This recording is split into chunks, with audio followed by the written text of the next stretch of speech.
Assalamualaikum warahmatullahi wabarakatuh. Halo semuanya, jumpa lagi dengan saya Chow Sing Sing, kurator dari podcast Horror Night Story. Halo, apa kabar semuanya? Semoga kalian semua baik-baik saja ya. Dan seperti biasanya, pada siang hari ini saya kembali dan akan menghadirkan sebuah kisah mistis untuk kalian semua. Kisah mistis kali ini adalah lanjutan dari yang kemarin ya, tentang keluarga misterius. Jadi ini bagian keduanya. Bagi yang belum melihat, silahkan flashback ke kemarin. Maksudnya tuh lihat video kemarin, itu ada di channel saya itu. Jadi biar tahu urutannya seperti apa. Oke, daripada kita berlama-lama, mari kita simak ceritanya. Diketuklah pintu rumah itu. Tak lama, keluarlah seorang ibu-ibu berkerudung, berperawakan kurus dengan menggendong seorang bayi dan dua anak kecil yang mengikuti sang ibu dari dalam rumah. Semua terlihat normal dan tanpa keanehan apapun. Dari bentuk rumah terlihat normal, bahkan hampir mirip rumah biasa. Dari perawakan sosok ibu, sang pemilik rumah juga benar-benar biasa saja. Karena tidak ada rasa curiga sedikit pun pada saat itu. Hanya saja, rumah itu memang berada agak jauh dari pemukiman padat di bawahnya. Rumah itu berada di batas vegetasi, dan rumah itu adalah rumah satu-satunya yang berada di sana. Pak Anto menemui sang ibu dan menjelaskan bahwa mereka sempat tersesat dan meminta izin untuk beristirahat sejenak. Sang ibu mempersilahkan dan mereka semua duduk di teras rumah, terkecuali Junet yang duduk terpisah dan menjauh dari yang lain. Berselang beberapa menit, sang ibu keluar dari dalam rumah sembari membawa nampan berisi 8 cangkir kopi dan sebuah toples biskuit. Ketika mereka menikmati hidangan kopi dan biskuit dengan lahap, Anis merasakan kenikmatan kopi yang dia minum. Sangat nikmat, dengan manis yang pas. Bahkan, ia merasa kopi itu seperti menjadi energi dari badannya yang lelah setelah perjalanan yang cukup panjang. Walaupun saat itu sempat terbesit pikiran keheranan dengan biskuit yang ia makan, karena di dalam kaleng itu tidak ada biskuit yang utuh. Hanya terdapat potongan-potongan kecil biskuit di dalamnya. Waduh, biskuitnya remuk semua ya. Hehehe. Iya tuh, aku juga mikir gitu. Kayaknya ulah anaknya deh. Candaan yang terlontar dari Anis kepada Reza tentang biskuit itu. Sempat ada obrolan antara Pak Anto dan sosok ibu itu.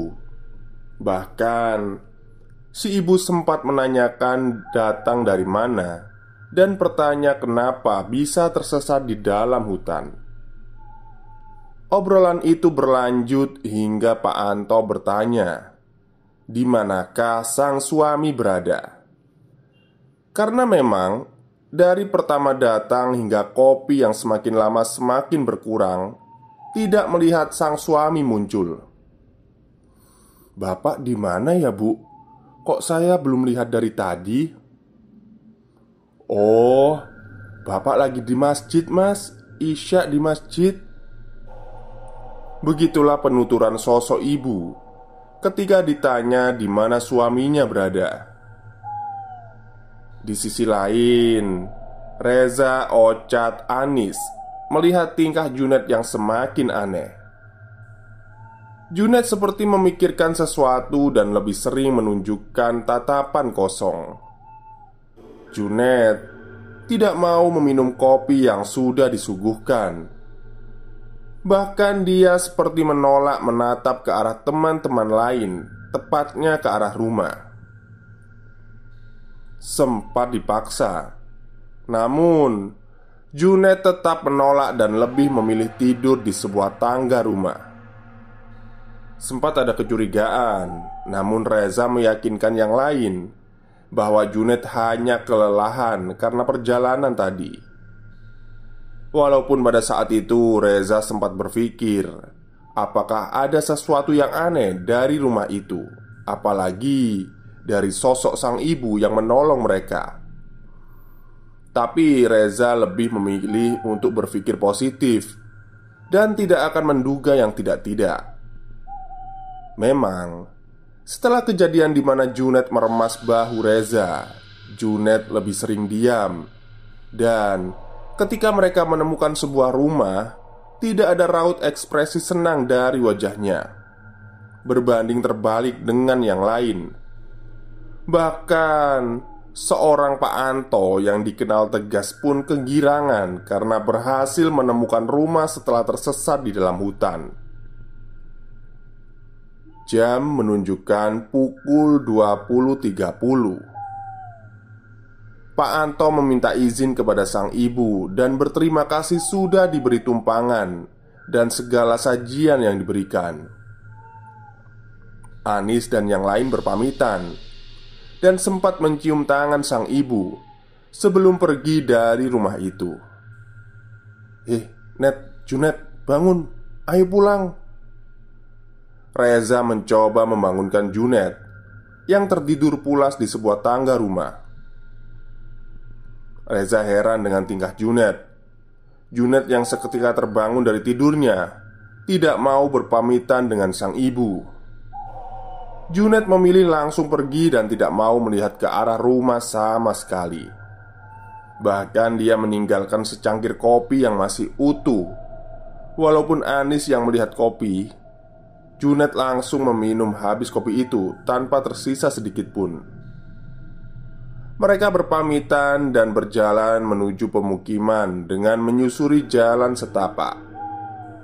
Energi yang semula hilang sudah terisi, dan kebahagiaan menyelimuti mereka semua. Berjalan beberapa meter, mereka berpapasan dengan seorang bapak-bapak yang mengarah menuju rumah sang ibu. "Monggo, Pak. Monggo." Di situ beberapa dari mereka sempat berpikir bahwa bapak-bapak itu adalah suami dari sang ibu, karena arah di mana sosok bapak itu berjalan adalah arah di mana hanya ada satu rumah, yaitu rumah sang ibu berada. Berjalan langkah demi langkah, Ocat yang berada paling belakang sempat terkejut melihat sebuah lumbung yang mirip dengan lumbung di belakang pendopo base camp. Saat itu Ocat melihat dengan jelas lumbung yang hampir sama. Namun anehnya, di depan lumbung terdapat topeng berwujud leak dengan taring dan hiasan kuku yang panjang. Bukan hanya satu topeng, namun terdapat puluhan topeng berjejer di lumbung itu. Ocat yang kebingungan, dia melihat teman-teman yang lain seperti tidak melihat lumbung itu, bahkan tidak menoleh sama sekali. Ketika dia berhenti sepersekian detik untuk mengamati lumbung, dia ditegur oleh Pak Anto karena menghentikan langkahnya. Ketika mereka sudah memasuki menuju pemukiman, Anis teringat dengan HT yang sudah tidak berfungsi di perjalanan tadi. Anis mencoba menyalakan HT dan ternyata HT-nya berfungsi dengan normal. Tidak ada gangguan sedikit pun. Bahkan saat itu Anis berhasil menghubungi panitia yang ada di base camp dan meminta jemputan tepat di sebuah jalan besar. Anis bertanya-tanya kenapa HT tiba-tiba berfungsi. Padahal saat perjalanan, HT tidak bisa dihidupkan sama sekali. Sudahlah, yang penting sampai di base camp." Begitulah kalimat yang bisa diungkapkan saat itu. Singkat cerita, 7 orang yaitu Anis, Ocat, Junet, Reza, Yuni, Maya, dan Lia diberikan kelonggaran untuk tidak ikut acara hari kedua. Mereka diminta beristirahat karena tenaga yang cukup terkuras di hari sebelumnya. Siang harinya, Anis yang turun dari pemukiman terkejut mendengar kabar Yuni. Maya dan Lia air matanya pecah hingga membuat Maya hampir jatuh pingsan. Anis mencoba menanyakan apa yang sebenarnya terjadi. Usut punya usut. Malam sebelumnya setelah mereka sampai di base camp, Pak Anto memberi kabar kepada kepala sekolah dan beberapa guru bahwa sempat tersesat ketika melakukan survei di jalur outbound. Pak Anto juga menjelaskan bahwa mereka menemukan rumah dengan ibu yang memberi tumpangan dan sempat memberi makan mereka. Mendengar kabar itu, kepala sekolah dan beberapa guru berinisiatif untuk mengucapkan terima kasih karena sudah menolong beberapa siswanya yang tersesat. Mereka mencoba mendatangi rumah sang ibu sesuai dengan arahan Pak Anto. Setelah mencoba mendatangi rumah sang ibu, kepala sekolah dan beberapa guru mendatangi bumi perkemahan dan kebetulan bertemu dengan Yuni, Maya, Lia, dan Pak Anto yang sedang berkumpul di pendopo. Disitulah muncul sebuah pertanyaan besar. Pak Anto yakin ketemu rumah sama ibu yang diceritain semalam? Tanya salah seorang guru.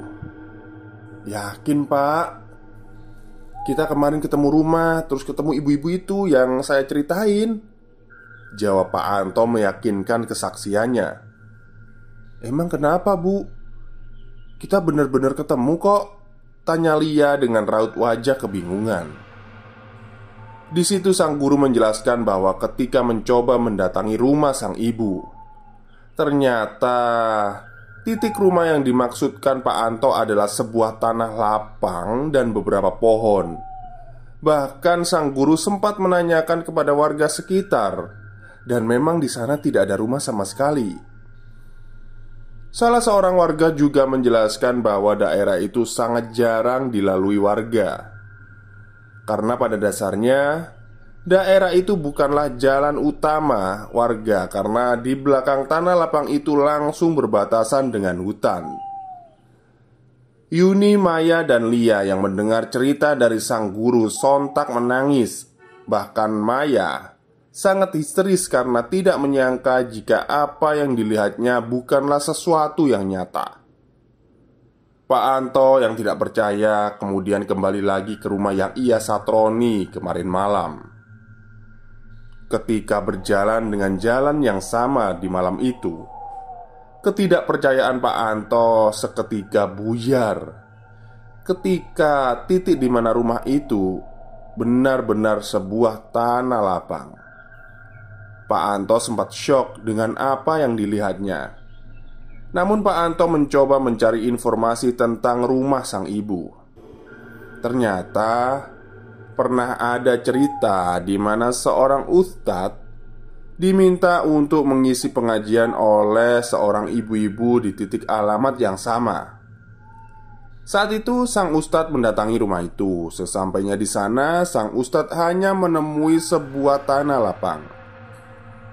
Berjalan beberapa hari setelah kemah dilakukan, cerita tentang rumah dan ibu misterius menjadi bahan pembicaraan di kalangan semua siswa. Anis, Ocat, Reza yang langsung mengalami hal itu masih antara percaya dan tidak percaya, karena apa yang mereka lihat dan apa yang mereka makan benar-benar nyata. Yuni, Maya, dan Lia bahkan tidak mau berkomentar apapun saat itu karena takut dan trauma dengan apa yang mereka alami. Namun Reza dan Ocat yang memang paling dekat dengan Junet sempat menanyakan kepada Junet yang memang punya kelebihan. Dari pembicaraan mereka berdua, Junet tidak mau membicarakan soal rumah dan ibu yang mereka temui saat itu. Junet berkata bahwa dari awal perjalanan memang terasa aneh, apalagi ketika Ayu sakit di perjalanan dan ada cuaca ekstrim, apalagi jalan yang nampak berbeda. Junet juga bercerita ketika dia meremas tangan Reza, Junet melihat sesosok leak besar berwarna hitam yang sempat lewat di depannya, yang membuat badannya agak oleng dan sempat terjatuh hingga meremas tangan Reza. Sosok leak ini sama dengan sosok topeng yang dilihat Ocat di lumbung sepulangnya dari rumah sang ibu. Dan setelah itu Junet merasa ada sesosok hitam yang selalu mengikutinya dan sempat memberi arah jalan di mana yang benar.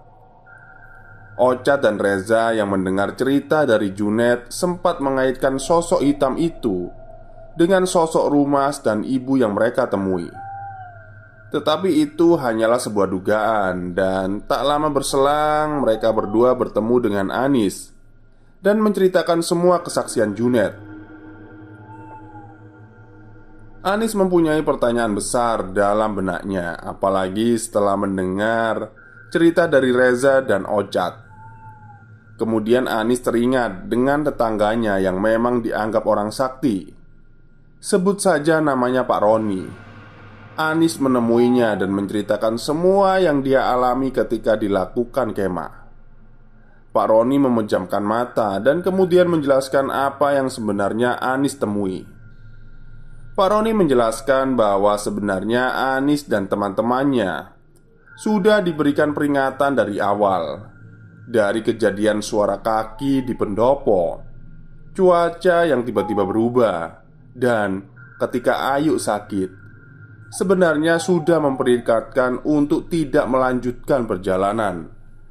Namun di situ Pak Roni juga menjelaskan bahwasanya Junet berperan penting ketika mereka melakukan perjalanan survei jalur saat itu.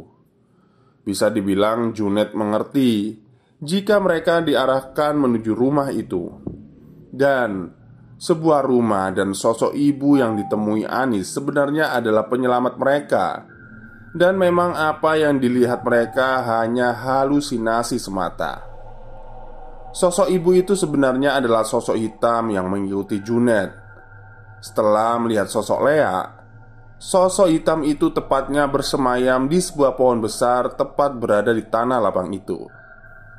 Pertanyaannya adalah, wujud apa sebenarnya dia? Dan kopi dan biskuit yang mereka makan itu wujudnya seperti apa? Jawaban yang cukup mencengangkan dari Pak Roni. Pak Roni menjelaskan bahwa kopi yang ia minum sebenarnya adalah air kotoran yang berwarna hitam pekat atau air peceren. Dan biskuit itu adalah potongan serbuk kayu. Anis masih belum percaya dengan penjelasan Pak Roni, karena pada saat itu Anis merasa kopi yang dia minum benar-benar menambah energi. Bahkan Anis masih ingat dengan rasa dan aftertaste dari kopi itu. Akan tetapi dari penjelasan Pak Roni soal biskuit yang disuguhkan, Anis merasa sesuai dengan apa yang dilihat saat itu. Karena ketika Anis memakan biskuit tersebut, semua biskuit hanya terdapat potongan kecil. Tidak ada biskuit yang utuh. Logika Anis berkata, kemungkinan dalam sebuah toples biskuit seharusnya ada 1 atau 2 biskuit yang utuh. Tapi ternyata semua biskuitnya berbentuk potongan kecil. Tidak hanya Anis, Reza juga merasakan hal yang sama saat itu. Memang cerita dari Anis masih banyak pertanyaan yang belum terjawab hingga saat ini. Apalagi yang menjadi pertanyaan, apa yang sebenarnya dilihat Junet saat itu, saat bertemu dengan sosok rumah dan sosok ibu itu. Apabila dilihat dari tempat yang digunakan untuk kegiatan kemah, konon katanya dulunya itu adalah tempat para danyang yang sering digunakan sebagai ritual tertentu. Dan konon katanya Dulu ada orang yang sakti yang pernah berencana untuk mengubah tempat itu sebagai sesuatu yang besar. Namun urung dilakukan karena diketahui oleh orang lain. Pengalaman Anis yang sudah terjadi sejak 7 tahun yang lalu sangat membekas dalam benaknya. Tapi anehnya, terakhir kali ia bertemu dengan Pak Roni, komunikasi dengan kedelapan orang seperti terputus secara alami.